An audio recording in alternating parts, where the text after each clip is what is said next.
Hello students, आप सभी का स्वागत है।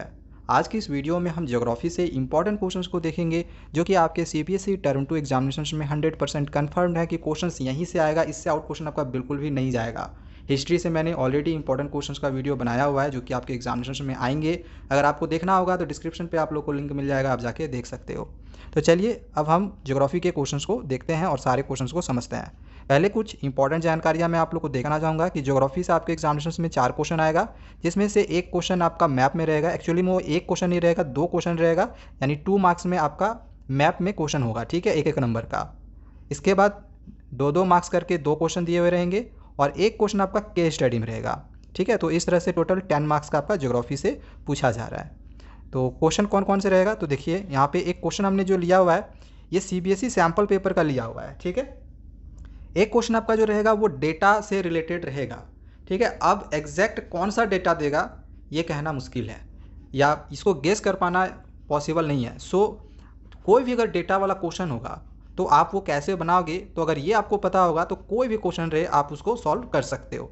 सो यहाँ पे मैं आपको तरीका बता देता हूँ और जो क्वेश्चन है वो समझा देता हूँ, ताकि अगर इसी तरह का क्वेश्चन आए तो आप उसके आंसर्स को आसानी से लिख के आ जाओ, ठीक है। तो चलो यहाँ देखते हैं। यहाँ पे एक डेटा दिया गया है और इससे रिलेटेड यहाँ पे एक क्वेश्चन दिया गया है कि compare the 2015 to 2016 and 19 to 20। यहाँ पे कंपेयर करना है इन दोनों का और इन दोनों में, ठीक है। And give any one reason for the reduction of production of steels in 2019 to 2020। देखो इन दोनों ईयर में क्या हुआ है, जो प्रोडक्शन यहाँ पे दिया गया है ये कोल का दिया गया है, ठीक है। तो इसका जो प्रोडक्शन है वो 106.60 है और इस वाले का जो प्रोडक्शन है 19-20 का वो 102.62 है। तो आप यहाँ पे देखोगे जो प्रोडक्शन है वो रिड्यूस हुआ है, यानी कि कम हुआ है। तो क्वेश्चन में पूछा जा रहा है कि इसका रीज़न बताएं कि क्यों प्रोडक्शन कम हुआ। एक रीज़न बताना है कि प्रोडक्शन कम क्यों हुआ। तब हो सकता है कि आपके एग्जामिनेशन में ईयर कुछ डिफरेंट रहे, प्रोडक्शन कुछ डिफरेंट रहे, लेकिन क्वेश्चन बिल्कुल इसी तरह से रहेगा, कारण पूछा जाएगा, ठीक है। तो कारण में हम क्या लिख सकते हैं, तो इसमें बहुत सारे कारण हो सकते हैं प्रोडक्शन कम होने के। पहला हो सकता है कि जो कॉस्ट है वो हाई हो जाए, यानी कि उच्च लागत। सेकेंड ये भी हो सकता है कि जो कोकिंग कोल है वो सीमित हो, ठीक है। यहाँ पे जैसे कि मैंने आप लोग को बताया कि ये जो यहाँ पे प्रोडक्शन दिखाया गया है कुकिंग कोल का दिखाया गया है, ठीक है। सो ऐसा हो सकता है कुकिंग कोल का जो प्रोडक्शन है वो सीमित हो। इसके बाद थर्ड नंबर ये दिया गया, एक्चुअली में यहाँ फोर्थ लिखा गया है, ठीक है। थर्ड पॉइंट यहाँ पे हम ले लिए हैं कि इरेगुलर सप्लाई ऑफ एनर्जी, ऊर्जा की अनियमित आपूर्ति भी हो सकती है, ठीक है। तो देखो रीज़न हमें एक ही लिखना है, कारण इसमें से कोई भी एक लिखना है। तो एक अगर हम लिख देते हैं हाई कॉस्ट तो हो गया आंसर, ये सब आपको याद करने का ज़रूरत भी नहीं पड़ेगा। हो सकता है कि हाई कॉस्ट हो जाए तो ऑब्वियसली उसकी जो डिमांड है वो कम हो सकती है, ठीक है। तो इस तरह का क्वेश्चन एक आपके एग्जामिनेशन में आ सकता है। उसी डेटा से रिलेटेड एक क्वेश्चन और यहाँ पे दिया गया है कि why is production and consumption of steel considered as an index of a countries development. Steel के उत्पादन और खपत को देश के विकास का सूचकांक, सूचकांक मतलब वही है यहाँ पे इंडेक्स, क्यों माना जाता है, ठीक है। स्टील के उत्पादन और खपत को देश के विकास का सूचकांक क्यों माना जाता है, इंडेक्स क्यों माना जाता है प्रोडक्शन और कंजप्शन को। तो चलिए आंसर को देखते हैं। आंसर में दिया गया है the steel products are used as a raw materials in different industries. कुछ कारण यहाँ पे दिए गए हैं। पहला तो कारण ये हो गया कि इस्पात उत्पादों का उपयोग विभिन्न उद्योगों में कच्चे माल के रूप में किया जाता है, एक ये रीज़न हो सकता है। दूसरा कारण हो सकता है कि it is required for export, यह निर्यात के लिए आवश्यक है।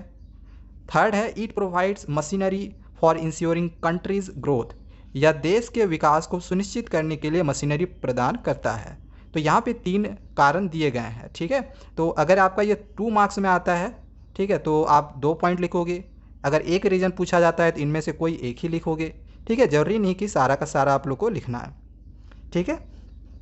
चलिए ये जो क्वेश्चन आपके बहुत काम आने वाली है और इसे आप 100% लिख लो, क्वेश्चन आएगा ही आएगा, ठीक है। यहाँ पे एक मैचिंग दिया गया है, ठीक है। मैचिंग करना है हमें। मैचिंग क्या करना है, जैसे टेक्सटाइल मिल जो है ये सब सारे यहाँ पे इंडस्ट्रीज़ के नाम दिए गए हैं और यहाँ सारे लोकेशन है कि ये जो इंडस्ट्रीज़ है वो कहाँ पर है स्थित है। जैसे टेक्सटाइल मिल कहाँ पर स्थित है, इनमें से बताओ टेक्सटाइल मिल कहाँ पे स्थित है। तो राइट आंसर हम लोग का होगा महाराष्ट्र, ठीक है। सो इसका आंसर हम इस तरह से कर देंगे महाराष्ट्र। आंसर लिखना होगा तो आप इस तरह से 1 का 2 कर सकते हो। ठीक है, इस तरह से कर सकते हो। तो हम यहाँ पे मैचिंग कर लेते हैं, ज़्यादा अच्छा रहेगा। अब बताओ जूट मिल का क्या होगा, इनमें से जूट मिल का क्या होगा, वेस्ट बंगाल कोलकाता, ठीक है। सीमेंट इंडस्ट्री का बताओ, सीमेंट इंडस्ट्री कहाँ है, Tamil Nadu Chennai, okay. Iron and steel plant, ये तो बहुत इजी है, आयरन एंड स्टील प्लांट कहाँ पर है, बोकारो झारखंड, ठीक है। थर्मल पावर प्लांट इसका बताओ, दो ही बचा है, तो ये वाला हो जाएगा सिंगरौली मध्य प्रदेश, और एक जो कॉटन टेक्सटाइल इंडस्ट्री है ये सूरत गुजरात में हो गया। तो बस ये वाला आप याद रख ले, मैचिंग करने के लिए भी आपके एग्जामिनेशन में आ सकता है, या फिर किसी भी वे में आपसे इस तरह के जो क्वेश्चंस हैं वो आ सकते हैं, जगह दिखाने के लिए मैप में भी ये रह सकता है। तो ये बहुत ही इंपॉर्टेंट है, इसको आप याद जरूर कर लें। चलिए थर्ड क्वेश्चन देखते हैं, लिखा गया कि what are software technology parks, state any one of its features. Software technology park क्या है और उसका कोई भी एक फ्यूचर लिखना है, ठीक है। तो विशेषता लिखना है, फ्यूचर्स मतलब वही विशेषता हो गया। तो आंसर लिखा गया है software technology parks provide single window service and high data communication facilities to software experts. देखो ये मैंने यहाँ पे इंग्लिश में आंसर लिख दिए हैं, बाकी अगर हिंदी में समझना है तो यहाँ पे लिख दिए हिंदी वालों के लिए कि software technology park of India electronics और सूचना प्रौद्योगिकी मंत्रालय के तहत एक प्रमुख साइंस एवं टेक्नोलॉजी संगठन है जो artificial intelligence, machine learning, computer vision, research development इत्यादि के निर्माण को बढ़ावा देने में लगा हुआ है। इसका फ्यूचर लिखना था, सॉफ्टवेयर टेक्नोलॉजी का क्या क्या फ्यूचर है, सॉफ्टवेयर टेक्नोलॉजी पार्क्स का क्या फ्यूचर्स है, क्या विशेषता है। तो इसके विशेषता को हम यहाँ पे देखते हैं। एक ही विशेषता को हमने यहाँ पे लिखा हुआ है कि it has exponentially impacted employment generation, the IT industry employees over 1 million persons. मतलब इसने रोजगार सृजन को तेज़ी से प्रभावित किया। IT उद्योग 10 लाख से अधिक व्यक्तियों को रोजगार देता है, ठीक है, ये इसका विशेषता है, ठीक है। जो सॉफ्टवेयर टेक्नोलॉजी पार्क है ये इसका विशेषता है कि जो भी रोज़गार है वो तेज़ी से इसमें प्रभावित हुआ है, ओके। चलिए नेक्स्ट आगे देखते हैं क्वेश्चन नंबर 4 को। 4 नंबर है write the factors which are responsible for location of industries. बहुत ही इंपॉर्टेंट क्वेश्चन है आपके लिए। क्वेश्चन है कि उद्योगों की अवस्थिति के लिए उत्तरदायी कारकों को लिखिए। तो आंसर्स में है the factors which are responsible for location of industries. यहाँ पे फैक्टर्स दिए गए हैं कि इंडस्ट्री के जो लोकेशन है उसको कौन कौन सा ऐसा फैक्टर्स है जो इंडस्ट्री के लोकेशन के लिए रिस्पॉन्सिबल है। तो फैक्टर्स यहाँ पे है 1 नंबर में nearness to the source of raw materials यानी कच्चे माल के स्रोत की निकटता। दूसरा है पावर यानी कि रिसोर्सेज जिसे हम शक्ति संसाधन भी कहते हैं। थर्ड है मीन्स ऑफ ट्रांसपोर्टेशन, ठीक है, इंग्लिश में लिखा है, हिंदी में लिखा है यहाँ पे, इंग्लिश में भी आपको लिखना है मीन्स ऑफ ट्रांसपोर्टेशन यानी परिवहन के साधन। फोर्थ में है क्लाइमेट यानी कि जलवायु। 5 में हमने लिखा है स्किल्ड लेबर एंड कुशल श्रम। तो देखो फैक्टर्स बहुत सारा रिस्पॉन्सिबल है किसी भी इंडस्ट्रीज़ के लोकेशन के लिए, ये सब सारे फैक्टर्स हैं। तो इनमें से आपको जो जो याद होता है वो आप याद कर ले। अब जरूरी नहीं है कि हम सारा का सारा ही लिखे अपने एग्जामिनेशन में, जो आपको याद होगा आप वही लिख के आओगे, ठीक है। अगर 5 याद नहीं होता है 4 कर लो, छोटा छोटा इसमें पॉइंट ही है, बस फैक्टर याद रखो। और बाकी अगर इसमें अगर एक्सप्लेन करने के लिए देगा तो पावर को या फिर मीन्स ऑफ ट्रांसपोर्टेशन को या फिर क्लाइमेट को अपने लैंग्वेज में भी हम डील तो कर ही सकते हैं, ठीक है। चलिए 5th क्वेश्चन में दिया गया है कि explain any 2 major problems faced by road transport in India. Bharat में सड़क परिवहन के सामने आने वाली किन्हीं 2 प्रमुख समस्याओं को स्पष्ट कीजिए। कौन कौन सा 2 समस्या है सड़क परिवहन के लिए यानी कि रोड ट्रांसपोर्टेशन के लिए इंडिया में, तो उसको लिखना है। तो यहाँ पे लिखे हुए हैं the problems of road transport in India are, Bharat में सड़क परिवहन की 2 समस्याएं कौन कौन सी है प्रमुख। तो एक है due to high population the road network is inadequate to tackle such a large population. मतलब क्या हो गया कि जो अधिक जनसंख्या है उसके कारण इतनी बड़ी जनसंख्या से निपटने के लिए सड़क जो नेटवर्क है वो पर्याप्त नहीं है, वो अपर्याप्त है, ठीक है। सेकेंड में है कि in cities roads are highly congested due to many factors like over population, street vendors. Cities में देखा गया है कि जो रोड्स हैं वो बहुत ज़्यादा हाईली जो है कंजेस्टेड है, क्यों, क्योंकि बहुत ज़्यादा पॉपुलेशन है, ठीक है, या फिर स्ट्रीट वेंडर्स हैं। हिंदी में लिखा हुआ है कि शहरों में अधिक जनसंख्या या फिर स्ट्रीट वेंडर्स जैसे कई कारकों के लिए सड़क परिवहन अत्यधिक भीड़भाड़ वाली होती है, ठीक है। थर्ड पॉइंट भी यहाँ पर हमने दे दिया है कि roads are not properly maintain by the authorities. सही है कि अधिकारियों द्वारा सड़कों का ठीक से रख रखाव नहीं किया जाता है, ठीक है, उसका मेंटेनेंस सही से नहीं होता है।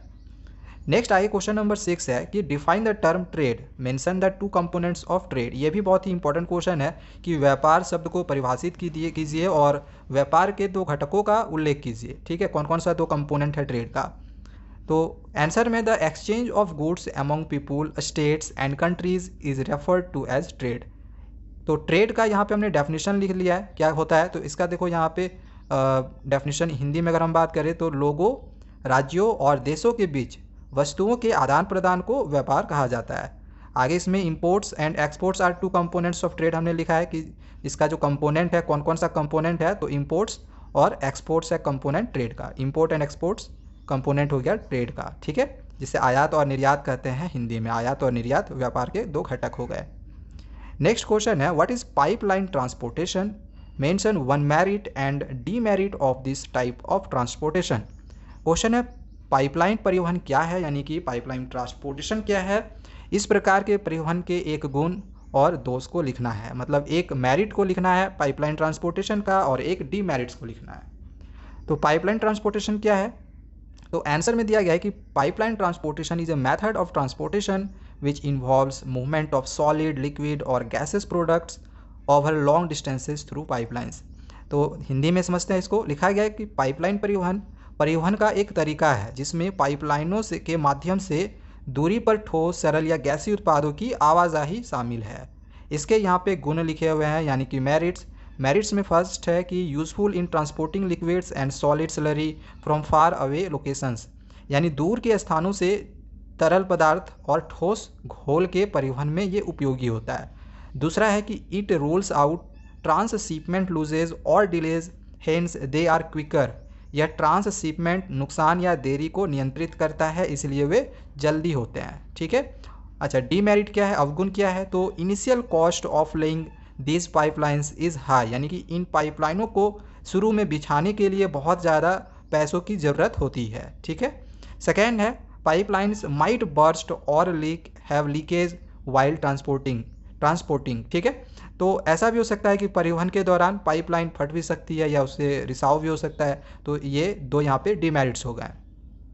नेक्स्ट क्वेश्चन नंबर 8 है why is air travel more popular in north east states of India, write two reason.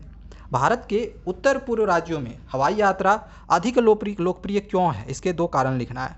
ठीक है, जो नॉर्थ ईस्ट एरिया है, राज्य है, वहाँ पे जो एयर ट्रेवल है वो ज़्यादा लोकप्रिय है, बहुत ज़्यादा पॉपुलर है। ऐसा क्यों है, दो कारण लिखना है।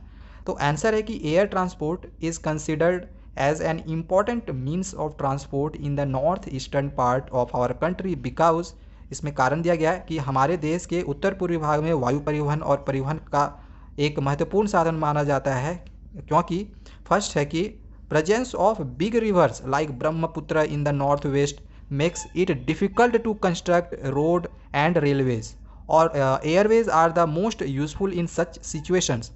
मतलब क्या है कि उत्तर पश्चिम में जैसे आपको पता है कि ब्रह्मपुत्र नदी बहती है, तो वहीं लिखा गया है कि उत्तर पश्चिम में ब्रह्मपुत्र जैसी बड़ी नदियों की उपस्थिति से सड़कों और रेलवे का निर्माण करना मुश्किल हो जाता है। ऐसी स्थितियों में वायु मार्ग सबसे उपयोगी होते हैं। ठीक है, इसमें अगला पॉइंट दिया गया है। ठीक है, पॉइंट नंबर इसमें 2 है ये कि dense forests hamper the construction of roadways and railways, only Airways can support the geographical relief. पता है कि इस वाले एरिया में क्या होता है, यहाँ पे हमने जो नॉर्थ वेस्ट एरिया देखा, इसमें जंगल एरियाज, फॉरेस्ट वाला एरिया ज़्यादा होता है। तो इस वजह से यहाँ पे लिखा गया है कि घने जंगल रोडवेज और रेलवे के निर्माण में बाधा डालते हैं। ठीक है, इस वजह से केवल वायु मार्ग ही भौगोलिक राहत का समर्थन कर सकते हैं।